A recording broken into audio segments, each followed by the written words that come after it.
Hello, guys. Welcome back to TFD with another absolute banger. Now, let's get into this because a lot of folks seem to forget something very basic. Media availability? Yeah, that's part of every WNBA player's contract. These athletes have to be available to speak with the press. It's not optional, it's a professional obligation. And it's not just the WNBA. This happens across every major sport. Remember Marshawn Lynch saying, "I'm just here so I don't get fined"? That became legendary for a reason. Now, here's the thing. I get it.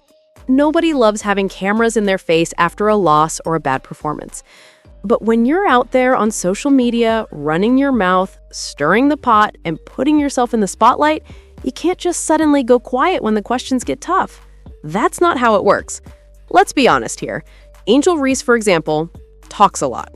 She's outspoken, she's bold, and that's fine. But at some point, you gotta take accountability. The media didn't twist her words. She said what she said. And then to turn around and blame the media when your own comments come back to bite you? Nah, that's not it. You can't drown your teammates in interviews, throw shade publicly, and then act surprised when the story explodes. That's just common sense. Own it, stand by your words, or keep it respectful. Because at the end of the day, being in the spotlight means you gotta handle the heat too. Look at this. I got another hot take coming at you. Look, I get it. Angel Reese doesn't mince words, and she absolutely has a contentious relationship with the media. I'm not the world's biggest fan of the press either. They twist things, ride narratives, and yes, sometimes they flat out lie. That's part of why independent coverage exists.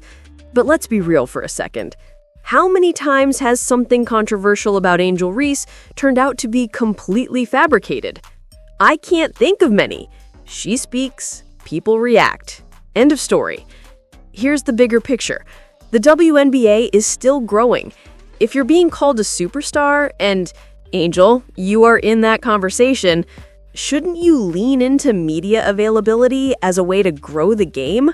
Showing up, handling tough questions, selling the league. That's how attention becomes opportunity. Saying you'd rather get fined than talk because answers get twisted? Fine, but that's not a sustainable strategy if the goal is to help the sport grow. And honestly, slow down. Think before you speak. Social media amplifies everything. Interviews do the same. If you're going to be outspoken and bold, own it. Don't throw teammates under the bus or blame the press when your words come back. Accountability is part of being a professional and part of being a leader in a sport that's trying to get bigger. So yeah, be loud, be confident, be yourself, but also be smart. Use the spotlight to lift the game, not just light your own fireworks. At the end of the day, superstar status comes with responsibility. That includes showing up and handling the heat. Even before the game, I'm terrified of what the media is about to ask. It could be the nicest question, but it's going to get flipped or put into a different light or a different perspective. And it's are you here intentionally to start mess, or are you intentionally here to ask a question? And it's really tough for me, especially in the media. It's I don't want to do an interview with anybody. I get excited for certain people, like a Taylor, certain people I know I can talk to, but I'll take the fine. I literally will take the fine. I'd rather take the fine. Seriously, I'd rather take the fine sometimes rather than talking to the media because it always gets flipped. And I think that's where media has gotten these days. You could literally post "the sky was blue" and Angel said that is too dark. That's too, stuff like that, So I think it just, for me, the media is really scary. That's why I've never been on anybody else's podcast. I'm scared to do stuff like that because I know how things could get flipped. What? What the fuck? She is talking bullshit. How her fans believe this bullshit. And yeah, this one right here is crappy. Because honestly, that's pretty crappy. You've got your own podcast, you're out here inviting guests, building your platform, but then you don't want to return the favor by showing up and talking to the media? Come on, that's not a good look. It's part of the job, and I'm just being real here. I don't love that either. Now, let's clear something up. Nothing's getting flipped or twisted. People love to say, "Oh, the media is twisting my words." Nah, let's be honest. I don't say anything that hasn't already been reported. I cover what's already out there, give my thoughts, and add my commentary. That's it. And in this case, Angel Reese is upset because the things she said about her teammates got out, but she said them on camera during an interview. That's not being taken out of context. That's just her words coming back around. And the part that really gets me is her fans went after the people who conducted the interview like it was their fault. Nobody flipped or fabricated anything. It's just accountability time. It is what it is. And honestly, I think some of this still ties back to all the chaos surrounding the Indiana Fever situation last year, when the league had to open an investigation after rumors about the fan base being racist.